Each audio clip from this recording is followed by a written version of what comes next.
আমি আমার সমর্থন আবু বাকের মজুমদারের প্রতি ব্যক্ত করছি।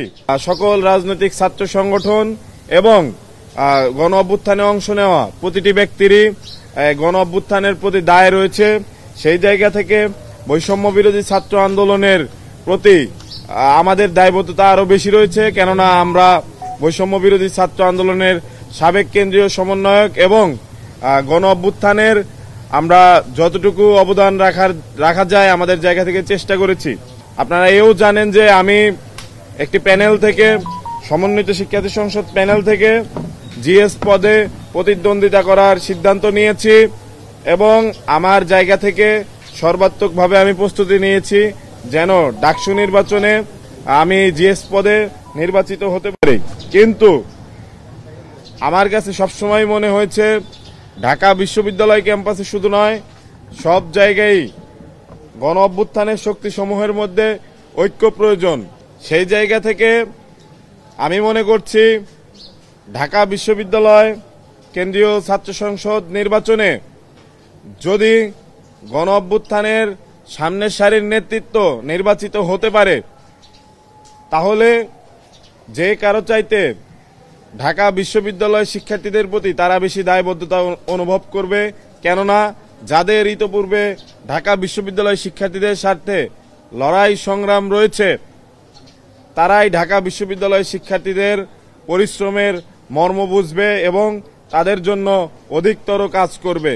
সেই জায়গা থেকে আমার মনে হচ্ছে আবু বাকের মজুমদার গণ অভ্যুত্থানের একজন অগ্রসেনানী, আমার স্নেহধন্য ছোট ভাই, সে যদি জিএস পদে নির্বাচিত হতে পারে সেটি আমার বিজয় বলে সূচিত হবে।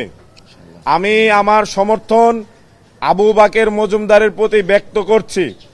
আমি জিএস পদে নির্বাচিত করার জন্য আমার সকল শুভাকাঙ্ক্ষী ঢাকা বিশ্ববিদ্যালয় সাধারণ শিক্ষার্থীবৃন্দ সকলের প্রতি আহ্বান জানাচ্ছি, আবু বাকের মজুমদারকে আপনারা জিএস পদে নির্বাচিত করুন।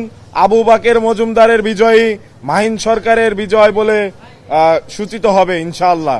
যেহেতু এখন পর্যন্ত প্রার্থিতা প্রত্যাহারের কোনো সুযোগ নেই, সেহেতু প্রার্থীর তালিকায় মাহিন সরকারের নাম থাকবে। কিন্তু যারা আমাকে সমর্থন করেছেন, যারা আমার শুভাকাঙ্ক্ষী, প্রত্যেকের উদ্দেশ্যে আমি বলছি আবু বাকের মজুমদারের বিজয়ী মাহিন সরকারের বিজয় বলে সূচিত হবে।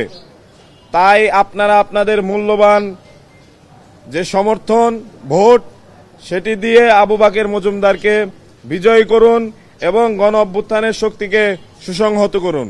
মাহিন ভাই আমার বড় ভাই, উনি আমরা যখন ভাইয়ের সাথে পরিচয় হয়ে আমার মনে আছে 2024 সালের জুনের 6 তারিখ, সেই দিন এই যে লাইব্রেরির সামনে ভাই বলেন যে উনি আমাকে আপনি করে বলেন, উনি যেহেতু আমাকে চিনতেন না, বলেন যে যেই কোনো মূল্যে আন্দোলন সফল করতে হবে, যেহেতু 5ই জুন আন্দোলন শুরু হয় এবং আমি প্রয়োজনে বাড়ি যাব না, তখন ঈদের ছুটি আসছিল, আমি প্রয়োজনে বাড়ি যাব না, ক্যাম্পাসে থাকবো, কিন্তু এই আন্দোলনকে সফল করতে হবে। আমি বললাম যে কেন ভাই, আপনি কি চাকরির প্রিপারেশন নিচ্ছেন? বলে যে আমি নিচ্ছি, কিন্তু আমার চাকরির চাইতে আমার বোনের চাকরি আমার কাছে বড়, আমি নিজে চাকরি পাই না পাই এই কোটা প্রত উঠাইতে হবে, আমি এর জন্য লড়বো, প্রয়োজনে বাড়ি যাব না। তো সেই গল্প থেকে মাহিন ভাইয়ের সাথে আমার যাত্রা শুরু। পরবর্তীতে জুলাই অভ্যুত্থানে তিনি হলপাড়ায়, যখন কেউ সাহস করে নাই হলপাড়া রুমে রুমে গিয়ে শিক্ষার্থীদেরকে ডাকার জন্য, তখন মাহিন সরকার তিনি লিফলেট নিয়ে প্রত্যেকটি রুমে যেতেন, তিনি রিডিং রুমে যেতেন, গিয়ে হলপাড়াতে তখন সংগঠিত করেছিলেন মাহিন সরকার।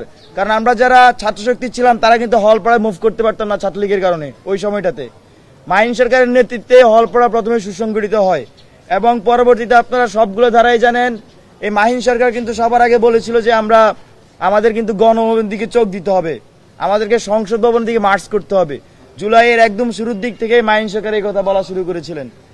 এক পর্যায়ে জুলাইয়ের একদম শেষের দিকে আপনারা যেই 4 জন সমন্বয়ক গুরুত্বপূর্ণ ভূমিকা পালন করেন, তার মধ্যে অন্যতম ছিলেন মাহিন সরকার, যারা ভিডিও বার্তার মাধ্যমে কর্মসূচি ঘোষণা করতেন এবং ওই সময়ে যেই সবচেয়ে কঠিন পরিস্থিতি ছিল গণ অভ্যুত্থানের, সেই মুহূর্তে মাহিন সরকাররা কিন্তু এগিয়ে নিয়ে গিয়েছিলেন জুলাই অভ্যুত্থানকে। আজকেও মাহিন ভাই তার পূর্বের কার্যক্রমে তিনি ধারা বজায় রেখেছেন আমি মনে করি। আমি ভাইয়ের কাছে কৃতজ্ঞ।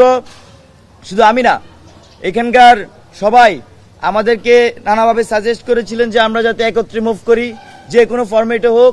মাহিন ভাই সেই জায়গায় সহযোগিতা করেছেন, তিনি তার বড় মনের পরিচয় দিয়েছেন।